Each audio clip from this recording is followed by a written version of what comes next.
Back with our new lecture. और हमारे इस लेक्चर में हम लोग स्टडी करने वाले थे ग्लोबलाइजेशन क्या है। उसके बाद हम लोग स्टडी करेंगे कि जो हम न्यू इकोनॉमिक रिफॉर्म्स लेके आए थे या न्यू इकोनॉमिक पॉलिसी लेके आए थे उसको क्यों लेके आए थे, ऑब्जेक्टिव्स क्या थे। बेसिकली वो हम लोगों ने पहले ही पढ़ लिया कि डिप्रेशन में इकोनॉमी थी, उसको बाहर लेके आना था, तो हम लोग इकोनॉमिक रिफॉर्म्स लेके आए। राइट, सो स्टार्ट करते हैं आज का लेक्चर ग्लोबलाइजेशन से। इन्होंने कहा देखो ग्लोबलाइजेशन क्या है, it means integrating the economy with the rest of world.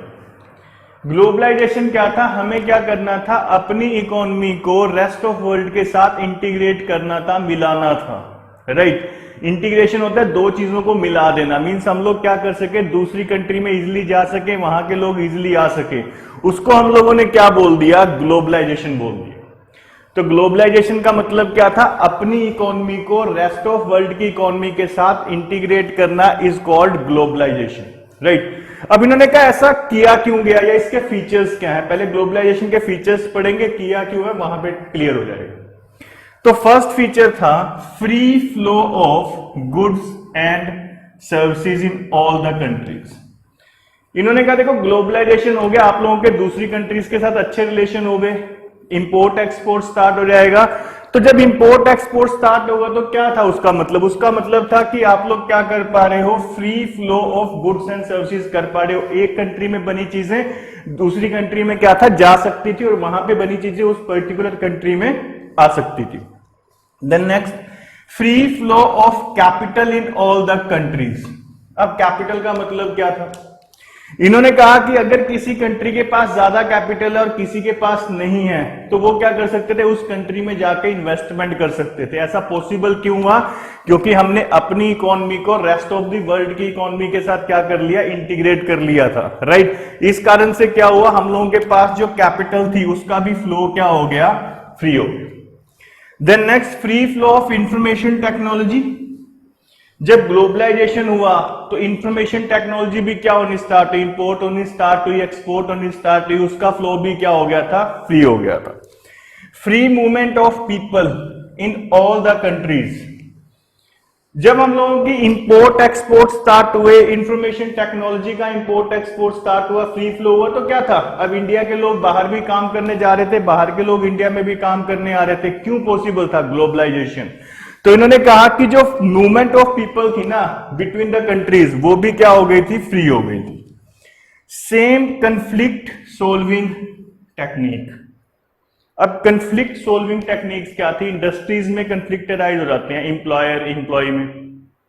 Right, तो उनको सोल्व करने के लिए क्या था, अब हम लोगों के पास क्या हुआ, ग्लोबलाइजेशन आ गया, यहां के लोग बाहर की कंट्रीज में काम कर रहे थे, तो वहां पे जो वो सीख रहे थे उन प्रॉब्लम्स को सोल्व करने की टेक्निक्स, उसको वो क्या कर रहे थे, इंडिया में भी इंप्लीमेंट कर सकते थे। इंडियन कंपनी है, वो बाहर के बंदे को भी एज ए मैनेजर अपॉइंट कर सकती है, तो वो क्या कर सकता था, problem solving technique, conflict solving technique क्या करेगा, बाहर की कंट्री की इंडिया में भी अप्लाई करनी स्टार्ट कर सकता है। तो हम लोगों के पास क्या था, जो कंफ्लिक्ट सॉल्विंग टेक्निक्स थी वो क्या हो गई, सेम हो गई। मींस जो इंडिया में चल रही है वो बाहर भी इंप्लीमेंट हो सकती है, या जो बाहर चल रही है वो इंडिया में भी इंप्लीमेंट हो सकती है। Next we have objectives of economic reforms. अब इकोनॉमिक रिफॉर्म्स आई क्यों, फर्स्ट मॉडर्नाइजेशन ऑफ इकोनॉमी या इंडस्ट्रियल सिस्टम। मॉडर्नाइजेशन का मतलब क्या था, हम लोग क्या कर सके, लेटेस्ट टेक्नोलॉजी से प्रोडक्शन कर सके। ऐसा क्यों पॉसिबल हुआ, क्योंकि हम लोगों ने क्या कर दिया, free flow of goods and services, free flow of capital. तो क्या हुआ, हम लोग क्या कर सकते थे, इकोनॉमिक रिफॉर्म्स आई तो उसके कारण से ग्लोबलाइजेशन आया, हम बाहर की कंट्री से मशीनरी मंगवा सकते थे, उनको सेल भी कर सकते थे। Next, encourage private investment. Privatisation पढ़ लिया, गवर्नमेंट क्या कर रही थी, अपने सेक्टर्स को, अपनी अंडरटेकिंग्स को प्राइवेट सेक्टर को बेच रही थी, इंडिविजुअल्स को बेच रही थी, तो वो क्या कर रहा था, इनकरेज कर रहा था प्राइवेट इन्वेस्टमेंट को। लिबरलाइजेशन आ गया, प्राइस फिक्स करने की परमिशन दे दिया, आप खुद फिक्स करो, प्रोडक्शन जितनी मर्जी करो। किसको एनकरेज कर रही थी, प्राइवेट इन्वेस्टमेंट को। Attracting foreign investment. जब हम लोगों के पास लिबरलाइजेशन कर दिया गया, मींस बाहर की कंट्रीज की कंपनीज आके इंडिया में क्या कर सकती थी, इन्वेस्टमेंट कर सकती थी, तो उससे क्या हुआ, जो फॉरेन इन्वेस्टमेंट थी वो इंडिया में आनी स्टार्ट हो गई। हम लोगों ने अपने रूल्स रेगुलेशन में थोड़ी सी ढील दी, थोड़ी सी लिबरल कर दिए, तो फॉरेन कंट्रीज ने क्या किया, इंडिया में इन्वेस्ट करना स्टार्ट कर दिया। अनप्रोडक्टिव कंट्रोल एलिमिनेट हो गया था। गवर्नमेंट क्या कर रही थी, ऐसे सेक्टर्स को जिनसे उनको लॉस हो रहा था, गवर्नमेंट के लिए तो अनप्रोडक्टिव है, प्राइवेट सेक्टर में कन्वर्ट कर रही थी। प्राइवेट सेक्टर वाले क्या करते थे, अपने आप काम लेके उसको प्रॉफिट मेकिंग में कन्वर्ट कर देते थे। वो डिपेंड करता था उनकी मैनेजरियल स्किल्स के ऊपर। तो इसमें मतलब जितनी भी अनप्रोडक्टिव एक्टिविटीज थी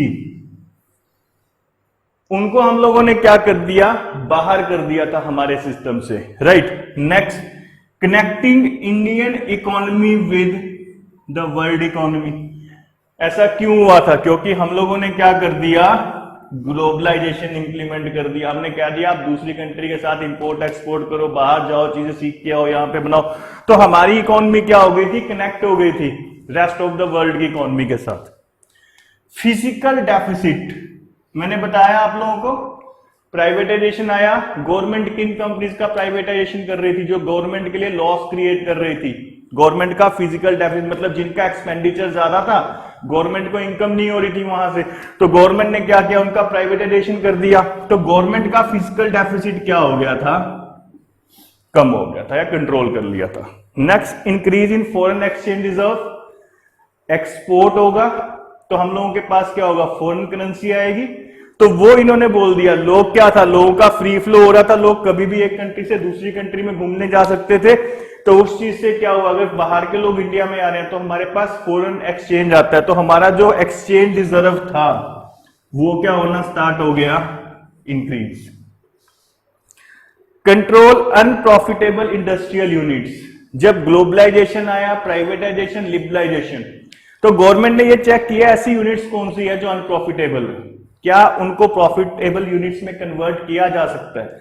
अगर हम उनका क्या कर दें, मॉडर्नाइजेशन कर दें, या नहीं किया जा सकता।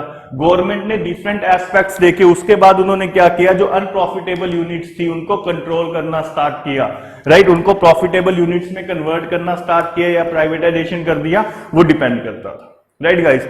सो ये था हम लोगों के पास ग्लोबलाइजेशन क्या है, ग्लोबलाइजेशन के फीचर्स क्या हैं, हम लोग इकोनॉमिक रिफॉर्म्स क्यों लेके आए थे, उसके ऑब्जेक्टिव्स क्या थे, राइट। आज के लेक्चर के लिए इतना ही, नेक्स्ट लेक्चर में मिलते हैं नेक्स्ट टॉपिक के साथ। Thanks a lot, have a nice day.